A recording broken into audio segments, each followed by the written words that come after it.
अरशद नदीम के सीने पर सोने का मेडल सज गया। ओलंपिक्स में 40 साल के बाद कौमी तराना गूंज गया। अरशद नदीम कौम के माथे का झूमर बन गए। फख्रे पाकिस्तान की इनफरादी कामयाबी पर पाकिस्तान भर में इज्तिमाई जश्न। कौमी हीरो की वतन वापसी का शिद्दत से इंतजार। आज रात वतन वापस पहुंचेंगे। लाहौर एयरपोर्ट पर उनका वालिहाना इस्तकबाल किया जाएगा। एजाज में लाहौर भर का चक्कर भी लगवाया जाएगा।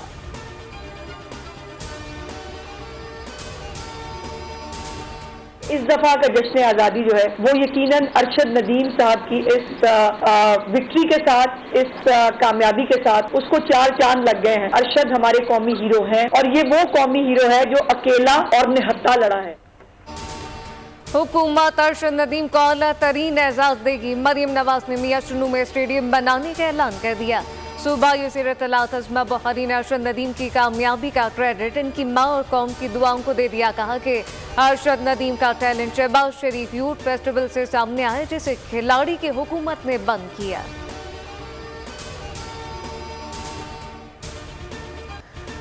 पेरिस ओलंपिक्स में अरशद नदीम की शानदार फतह। पाकिस्तान और दियार गैर में मुकीम पाकिस्तानी खुशी से निहाल। कौमी एथलीट के गांव में ईद का समा। मंचलों ने ढोल की थाप पर भंगड़े डाले। मिठाइयां तकसीम की गईं। फख्रे पाकिस्तान अरशद नदीम का दुनिया भर के एथलीट्स को पैगाम। कहा ज्यादा दूर भी थ्रो कर सकता था। इस बार यौम आज़ादी पाकिस्तान गोल्ड मेडल के साथ मनाएंगे।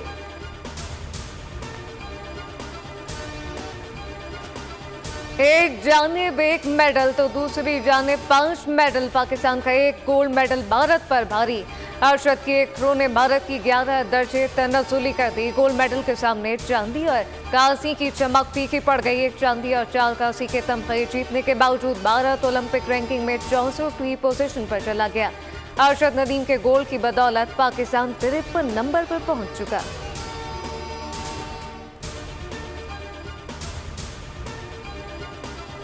अरशद ने साबित कर दिया कि उसके बाजू में कितना दम है। तारीख साज कामयाबी पर आलमी मीडिया भी अरशद नदीम की कारकर्दगी पर अश अश कर उठा। बीबीसी ने कहा भारत के नीरज चोपड़ा का टाइटल अब अरशद नदीम का हो गया। CNN ने भी अरशद नदीम की खबर को शह सुर्खियों में जगह दी। अरब मीडिया ने अरशद नदीम के थ्रो पर खुसूसी वीडियो शेयर की। अल जजीरा ने लिखा अरशद नदीम पाकिस्तान को मेडल जितवाने में कामयाब हो गए।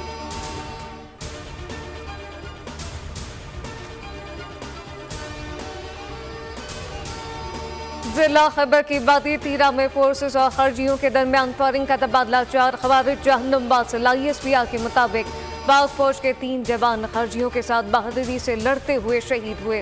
शहदा में हवलदार इनाम गुल, सिपाही मोहम्मद इमरान और सिपाही अल्ताफ खान शामिल। इलाके में खारिज को खत्म करने के लिए क्लियरेंस ऑपरेशन किया गया।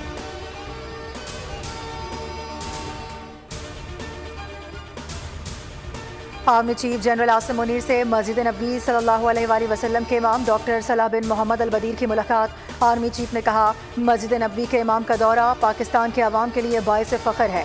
डॉक्टर सलाह बिन मोहम्मद अल बदीर ने कहा पाकिस्तान मुस्लिम दुनिया में अहम मकाम का हामिल है।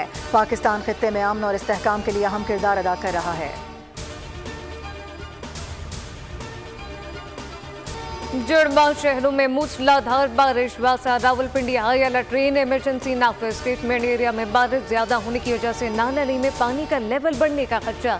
बलूचिस्तान और सिंध के बेशतर अजला में मौसम गर्म और मरतूब रहने का इम्कान। कराची के मुख्तलिफ इलाकों में बूंदाबांदी। समुद्री हवाएं बहाल, मौसम खुशगवार।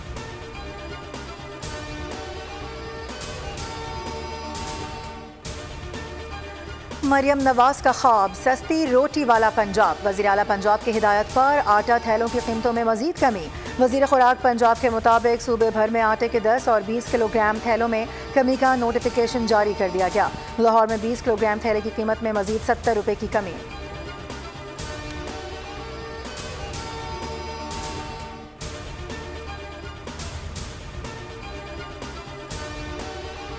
अगर एहतजाज करना है तो पार्लिमानी अंदाज में होना चाहिए। एहतजाज करने वालों को पता होना चाहिए कि एहतजाज किस चीज़ पर करना है। स्पीकर पंजाब असम्बली मलिक अहमद खान कहते हैं 25 करोड़ अवामी मसाइल की तकसीम का झगड़ा है। अपोजिशन के हुकूक का महाफिज बनकर बैठा हूँ।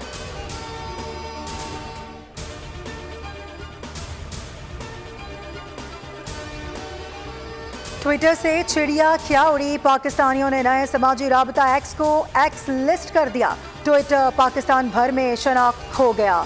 सार्फिन की पसंदीदगी की फहरिस्त में सबसे नीचे चला गया। व्हाट्सएप सबसे ज्यादा मकबूल, तफरीह के एतबार से फेसबुक दूसरे नंबर पर।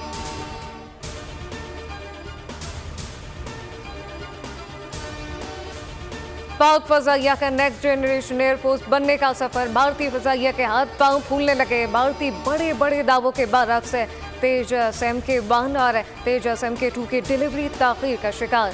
मोदी सरकार की पॉलिसीज इंडियन एयरफोर्स पर भी भारी पड़ने लगी।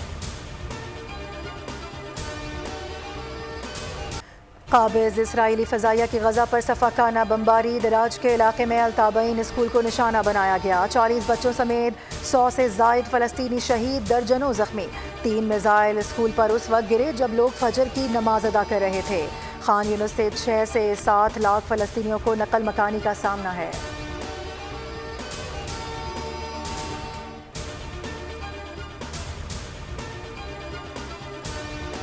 मशरिक़ वस्ता में जंग के साए गहरे होने लगे। जंगी साजो सामान की खरीदारी के लिए अमेरिका का इसराइल को $3.5 अरब जारी करने का इम्कान। सऊदी अरब को भी हथियारों की फरोख्त पर पाबंदी खत्म करने का फैसला। दूसरी जानिब ईरान के पासदारान इनकलाब का बहरी कुव्वत में अचानक इजाफा।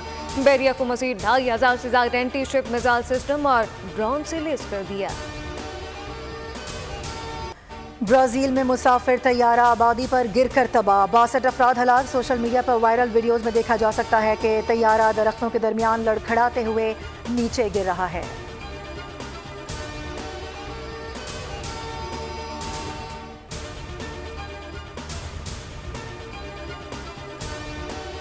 साबिक अमेरिकी सदर डोनाल्ड ट्रंप का तैयारा हादसे से बाल बाल बच गया। तैयारे के हाइड्रोलिक लिफ्ट के बारिश होने के बाद मोंटाना में इमरजेंसी लैंडिंग। हंगामी लैंडिंग के बाद डोनाल्ड ट्रंप दूसरे तैयारे से बोजिन में रैली के मकाम पर पहुंचे।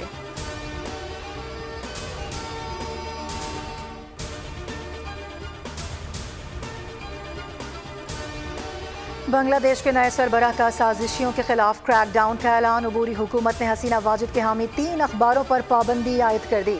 डॉक्टर यूनुस 25 वजारतें देखेंगे। बांग्लादेश में जिंदगी मामूल पर आने लगी। खौफ के बायस थाने बंद। हसीना वाजिद के बेटे सजीब वाजिद का एक इंटरव्यू में इंकशाफ। दावा किया कि उनकी वालिदा ने इस्तीफा नहीं दिया था, वो इलेक्शन का ऐलान होते ही बांग्लादेश वापस आएंगी। बांग्लादेश के बाद अगली बारी भारत की। मोदी सरकार और हसीना वाजिद की सियासत में इंतहा दर्जे की मुमासलत पाई जाती है। अब सवाल ये है कि क्या मोदी का अंजाम भी अपनी दोस्त हसीना वाजिद जैसा होगा।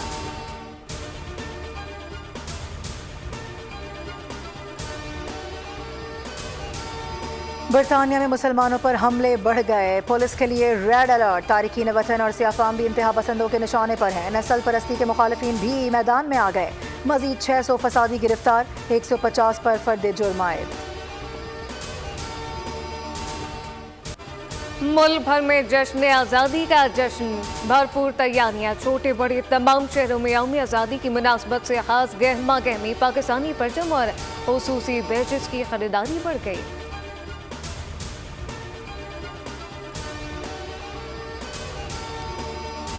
पाकिस्तान में जज़ाम के मरज़ के लिए काम करने वाली पाकिस्तान की मदर ट्रीसा और रुतफ़ाओं को बिछड़े 7 बरस बीत गए। रुतफ़ाओं ने मरते दम तक ऐसे मरीजों की खिदमत की जिनसे अपने ही मुंह मोड़ लेते हैं।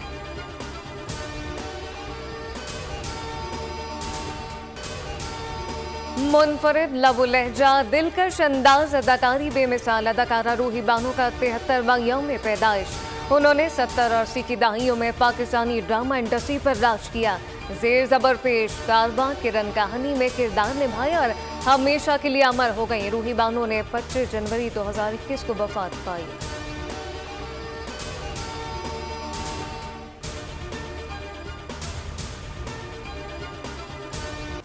और सदा हसीन और जवान रहने का जुनून, साइंस फिक्शन मूवी अगलीस का ट्रेलर जारी। फिल्म 13 सितंबर को रिलीज की जाएगी।